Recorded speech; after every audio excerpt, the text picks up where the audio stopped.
dalam bersyukur pada jauh satunya karena pertolongan Tuhan. Kita boleh bangga kepada Allah, itu sebabnya bahwa Allah itu begitu baik, Dia menopang setiap kehidupan kita. Dia memimpin dan menyertai kehidupan kita. Dia membuat kehidupan kita dijaganya, karena kita begitu berharga di pemandangan mata Tuhan.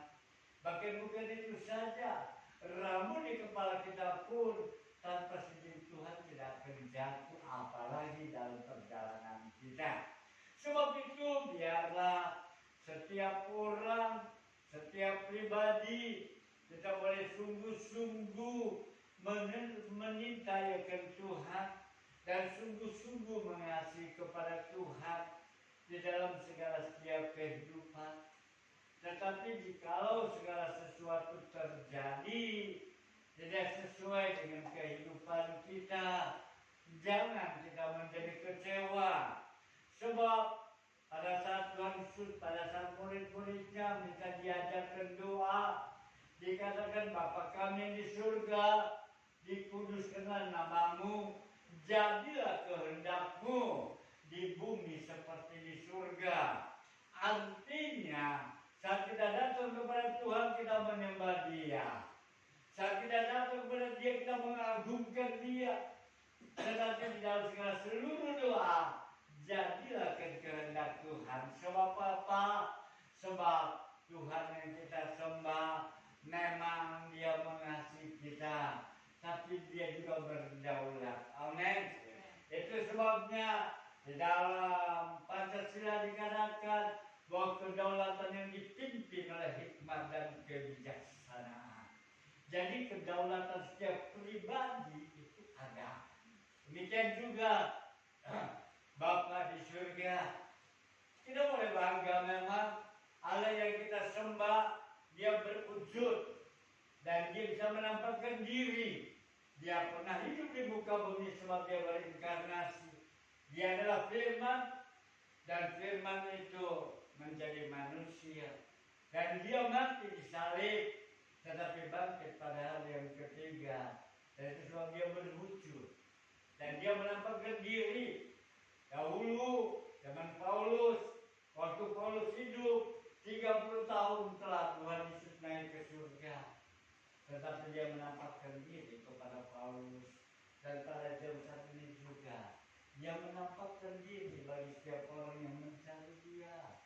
Dia juga menampakkan diri bagi mereka yang rindu akan pertolongan. Dia juga menampakkan diri bagi mereka yang tersesat dalam segala alam pemikirannya. Sebab Dia mengasihi manusia. Tetapi meskipun demikian, kedaulatan Allah itu perlu kita pertimbangkan. Amin. Sebab Dia bertindak itu untuk kepentingan saudara dan saya. Baik, kita akan buka kitab kita yang terdapat dalam Injil Markus pasal yang ke-11.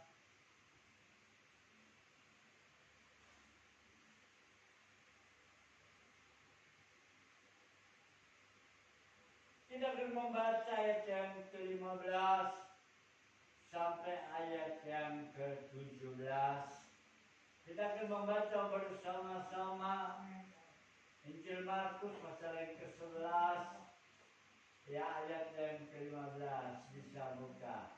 Oke, kita berdiri. Oke, Jawa ya, kita cukup dengan firman Tuhan. Yang punya kita bisa membaca bersama-sama. Kita akan membaca ayat yang ke-15 dimulai dan diakhiri ayat yang ke-17 dengan perikop berjudul Yesus menyucikan bait Allah. 3, 2, 1. Lalu tibalah Yesus dan murid-muridnya di Yerusalem. Sesudah Yesus masuk ke bait Allah, mulailah Ia mengusir orang-orang yang berjual beli di halaman bait Allah. Meja-meja penukar uang dan bangku-bangku pedagang merpati dibalikkannya. Dan Dia tidak memperbolehkan orang membawa barang-barang melintasi halaman bait Allah.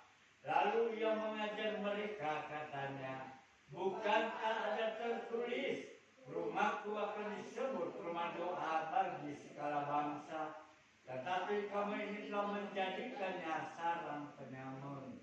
Terima kasih. Silakan duduk. Saudara, di mana kita melihat setiap kali menjelang hari raya Paskah, Yesus selalu menghampiri bait Allah. Nggak peduli dia ada di mana, baik dia di Yerusalem, baik dia ada di rumahnya di Kapernaum, baik dia ada di padang gurun, bahkan juga mungkin dia ada di Samaria, sampai ke orang-orang yang jauh dari tempat dia. Tapi kalau dia mendengar bahwa sebentar lagi ada perayaan Paskah, dia kemampir dan dia datang ke sana. Dan ternyata pada saat itu Yesus tidak begitu sedih.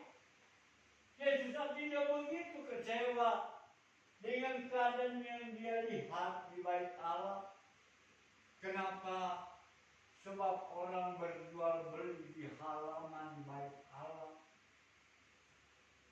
Secara manusiawi kita berpikir boleh dong. Sebab mereka nggak semua mereka datang ke rumah Allah dengan membawa hewan yang hidup. Karena mereka dalam perjalanan yang jauh. Tidak semua juga mereka itu mampu atau membawa uang yang dapat dipergunakan di Yerusalem. Dia berpenukar uang dengan manusia di sana dan dia bisa berbelanja sedemikian rupa. Tetapi kenapa Tuhan Yesus marah? Sebab dia marah, sebab dia berdagang bukan pada tempatnya. Boleh berdagang, tapi jauhlah dari arena bait Allah itu. Jauh, mungkin jarak 1 kilo ada pasar di sana. Mereka boleh di sana, dan di sarana untuk keperluan ibadah, silakan.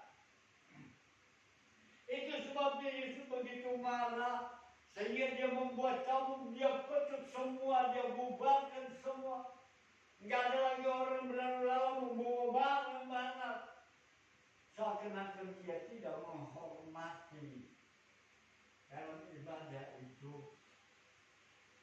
Saudara, pada saat itu kita melihat mereka lebih banyak membawa segala keperluan dan kepentingan.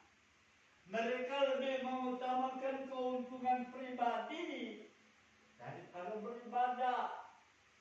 Itu sebabnya di dalam pada saat kita mau datang kepada Tuhan, jangan di kehidupan kita ini punya pikiran-pikiran yang berlalu lalang sedemikian rupa.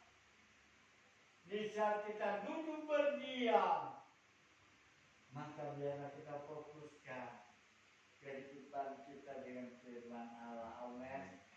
Saudara, kita melihat kalau aki yang soak, kalau di dalam mobil sudah tidak mampu untuk menyetrum, maka aki itu akan dibawa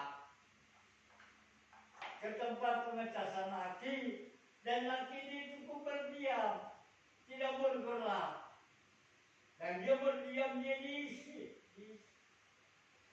sehingga tentunya kuat. Mereka boleh dibawa demikian kehidupan kita. Saya tidak dengar firman Tuhan, tidak memperoleh kekuatan, tidak memperoleh kemampuan sama seperti Maryam dan Betani yang menyediakan hatinya, yang menyiapkan waktunya, yang menyiapkan tempatnya. Dia duduk untuk dengarkan firman Tuhan.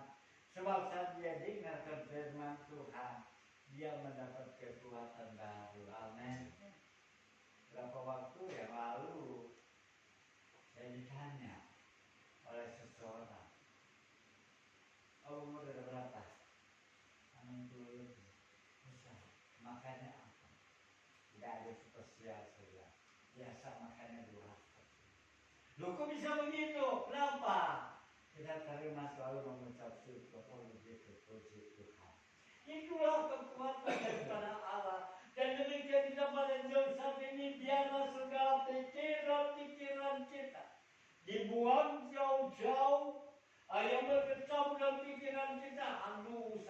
bagaimana, aduh job ini belum ada, aduh bagaimana buat bayar listrik. Enggak, bisa bilang haleluya, enggak memang.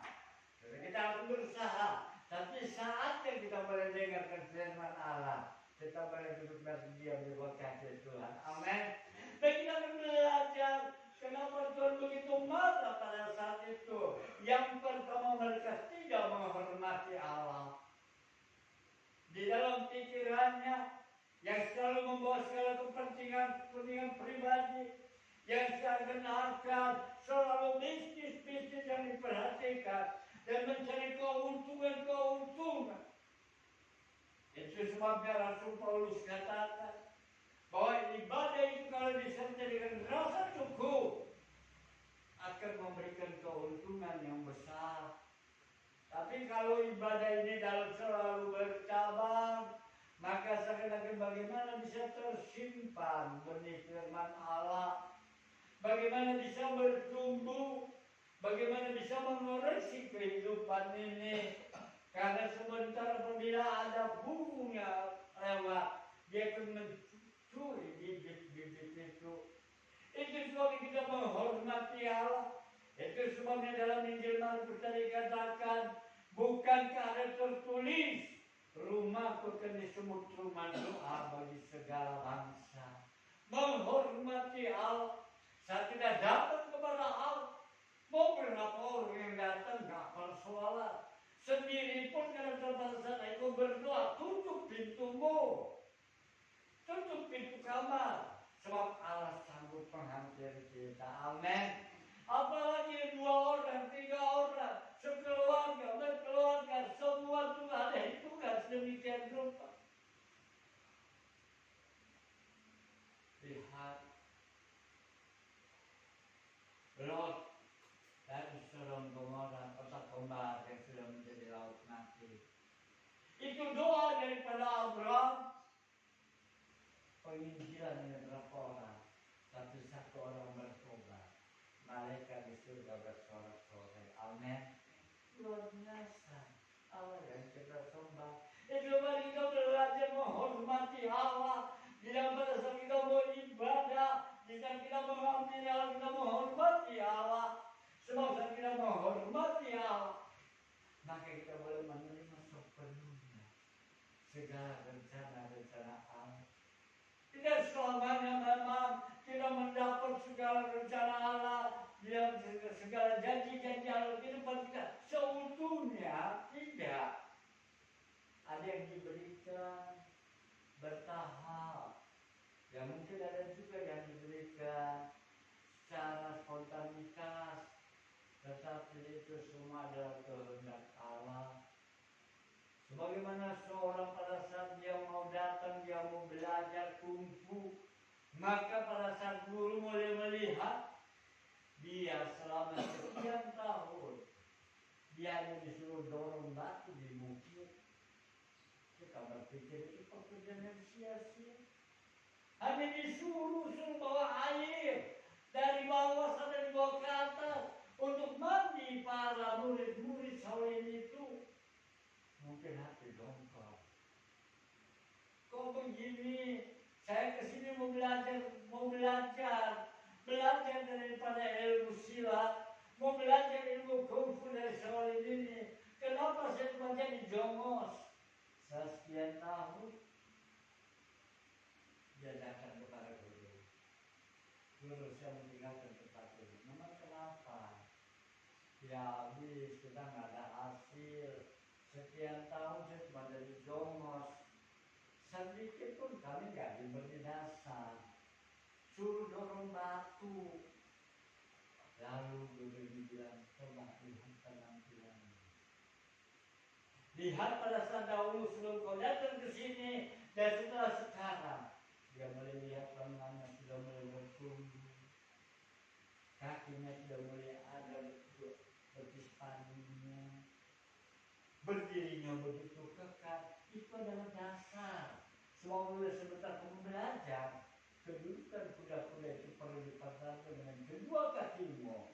Mukul untuk lawan juga dipergunakan dengan kedua tanganmu. Baru dia sadar. Demikian dalam kehidupan kita kepada Tuhan. Saat kita menghormati Allah, mungkin kita berpikir ada satu masalah, tapi ketahuilah bahwa Allah membuat kita menjadi kuat. Sebab apa? Sebab Dia mengasihi saudara dan saya. Amin. Yang kedua, menghormati Allah dalam hati. Kenapa? Di dalam Amsal dikatakan, jagalah hatimu dengan segala kewaspadaan. Kita menghormati Allah dalam hati. Jangan berkata sesuatu pada saat kita tertidur. Tidak berkata sesuatu. Ingat, tembok-tembok bisa membawa segala perkataan kita dibawa ke tempat terang. Itu firman Allah berkata. Jangan kau mengutuki raja, jangan kau mengutuki pembesar di tempat tidurmu. Memang tidak ada yang tahu, tapi ucapanmu akan terdengar di atas suatu rumah lebih besar daripada Tehoa. Tetapi sampai ke setiap lubuk hati. Itu sebabnya kita menjaga hati ini. Sebab saat kita menjaga hati, maka kehidupan ini, kehidupan yang dapat terkontrol sedemikian rupa, kehidupan yang tetap selalu berpaut kepada Allah. Sebagaimana dalam buku Mazmur, pasal yang ke-26, ayat yang ke-8, kita melihat Mazmur pasal 26, ayat yang ke-8. Bagaimana Daud berkata dalam Mazmur pasal 26, ayat ke-8, Tuhan, aku cinta pada rumah kediaman-Mu dan pada tempat kemuliaan-Mu bersemayam. Oh, Daud begitu cinta ke rumah Tuhan.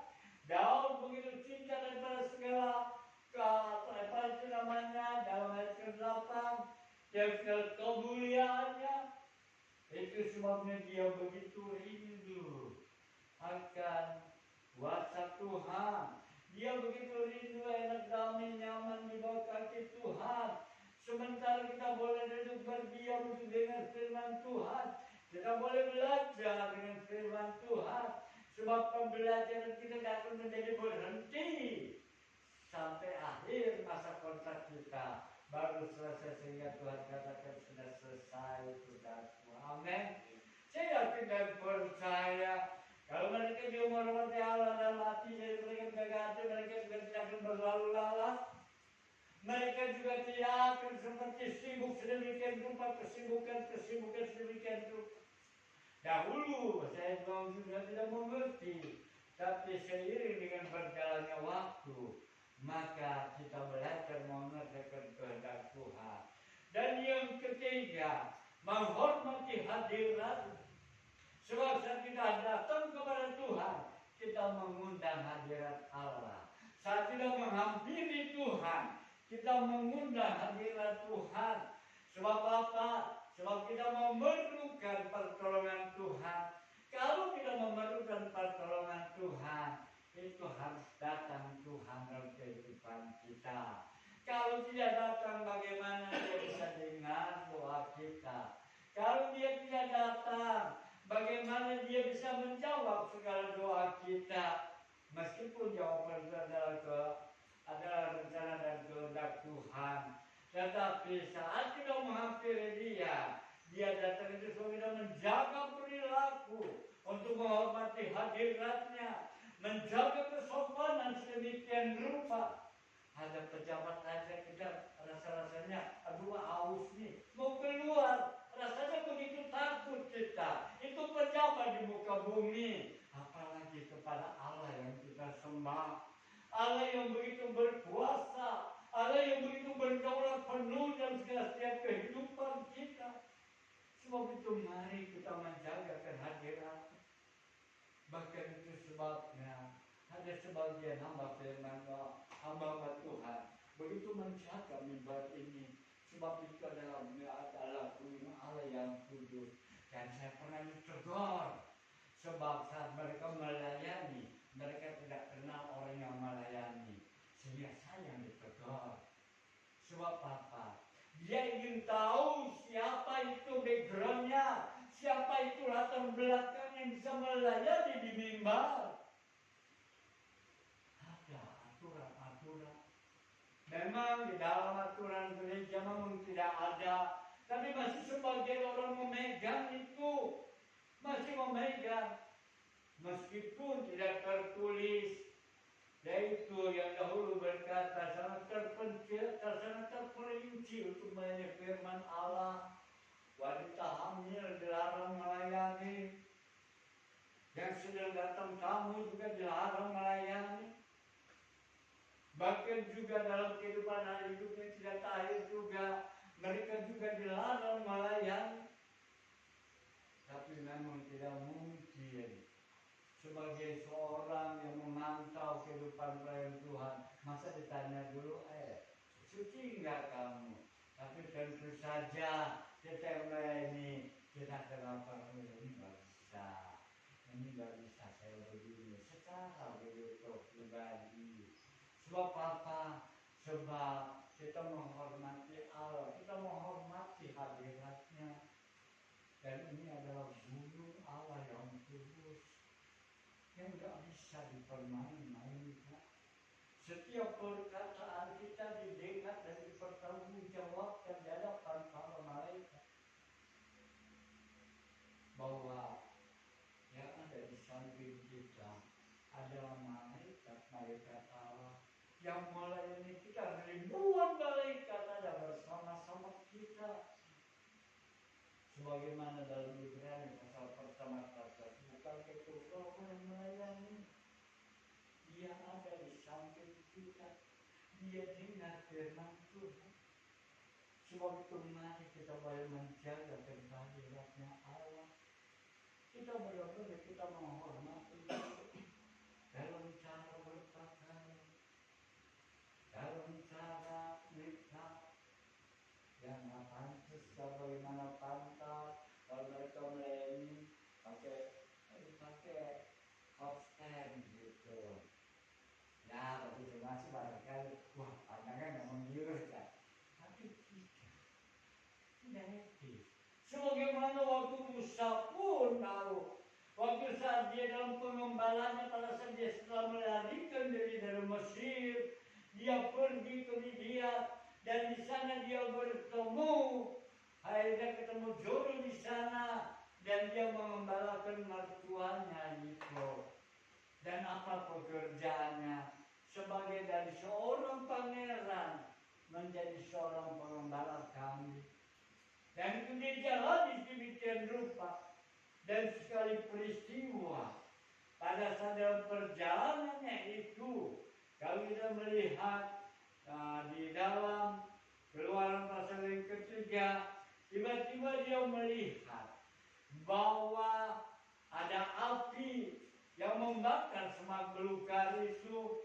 Saya akan bacakan Keluaran pasal yang ketiga, ayat yang pertama sampai ayat yang keempat. Adapun Musa yang biasa mengembalakan kambing domba itu, mertuanya imam di Midian, sekali ketika ia menggiring kambing domba itu ke seberang padang gurun, sampailah ia ke gunung Allah, yakni gunung Horeb. Lalu malaikat Tuhan menampakkan diri kepadanya. Di dalam nyala api yang keluar dari semak duri. Lalu ia melihat dan tampaklah semak duri itu menyala, tetapi tidak dimakan api. Musa berkata, baiklah aku menyimpang ke sana untuk memeriksa penglihatan yang hebat itu. Mengapakah tidak terbakar semak duri itu? 4. Ketika dilihat Tuhan bahwa Musa menyimpang untuk memeriksanya, berserulah Allah dari tengah semak duri itu kepadanya, Musa, Musa. Dan ia menjawab, ya Allah. Ayat 5. Lalu ia berfirman, janganlah datang dekat-dekat, tanggalkanlah kasurku dari kakimu, sebab tempat di mana engkau berdiri itu adalah tanah yang kudus. Dengan jelas Musa dilarang oleh Allah untuk menghampiri semak yang belukar itu, sebab itu juga adalah hadirat Allah. Allah tidak mau ada suatu kecemburuan. Allah tidak mau dalam kehidupannya itu Allah dilanggar di atas segala kedaulatan. Sebab itu pada zaman saat ini kita juga boleh mengerti bahwa kita perlu belajar. Kita harus menghargai hadirat Allah. Berapa yang datang, bukan lihat berapa yang datang, tapi yang kita layani adalah Tuhan. Sebab itu kalau kita mau sama-sama dalam segala perjalanan iman kita ini, kita mau sama-sama belajar untuk menjaga, untuk menghormati hadiratnya. Sebab dengan hadirat Allah kita boleh merasakan begitu indah, begitu nyaman. Memang tidak ada, itu seperti di sinetron yang begitu menakutkan saat dia melanggar, begitu menakutkan saat dia berdosa. Tidak, kita sebagai orang yang percaya, kita hidup pada zaman anugerah, dia akan sembunyikan itu. Tetapi meskipun demikian, setiap kehidupan kita, setiap perbuatan kita, pengkhotbah berkata, akan dibawa ke dalam pengadilan Allah. Sebab itu mungkin kita berpikir itu satu hal yang biasa, tapi biasa pada zaman ini bukan hal yang biasa, tapi sangat luar biasa. Tapi semoga di luar sana binasa, supaya kita boleh melakukan. Sebab Allah yang kita sembah, Allah yang tidak kelihatan, tapi Allah juga yang berwujud. Dia sanggup menampakkan diri, dia sanggup menampakkan kepada setiap orang. Sebab itu biarlah kita sebagai orang-orang yang percaya, kita menghormati Allah dalam pikiran, menghormati Allah dalam hati, dan juga menghormati atas segala hadiratnya. Dengan cara demikian, kehidupan kita dipimpin dan kita boleh berjalan meskipun perjalanan kita tidak selamanya mulus. Ada badai yang dahsyat, tapi Tuhan pegang alih perahu kehidupan kita. Amin. Saat jalan yang berbatu, tidak sanggup melewati, sebab Dia angkat kita, Dia gendong kita. Dan Yesus sendiri dengan kakinya yang penuh dengan segala kesakitan mengangkat segala dari saya, dan kita diberikan saya punya Raja Wali. Biarlah kita setiap saat kita boleh menghampiri Allah, maka kita boleh bersuka cita. Sebab apa? Sebab kita mau kehidupan ini, kehidupan yang selalu semakin disempurnakan. Kita akan baca dalam Mazmur pasal 122 ayat yang pertama. Mazmur pasal 122 ayat yang pertama. Nyanyian ziarah Daud. Aku bersuka cita ketika dikatakan orang kepadaku, mari kita pergi ke rumah Tuhan. Ya, Daud tidak bersuka cita pada saat kita pergi ke rumah Tuhan. Sebagai seorang raja, dia tinggalkan kesibukannya di istana. Dia tinggalkan kesibukannya dalam rumah tangga. Dia siap pergi ke rumah Tuhan. Demikian dalam kehidupan kita. Allah itu berdaulat, dan Dia kita boleh menjadikan moto kita seperti motonya Daud, bahwa di saat dia mendengar bahwa kita pergi ke rumah Tuhan, maka bersukacita dan berjujur menghampiri Allah. Demikianlah firman Tuhan dalam kehidupan kita, dan itu sebabnya jadi kita boleh semakin dikuduskan, sehingga kehidupan ini, kehidupan yang boleh semakin sempurna.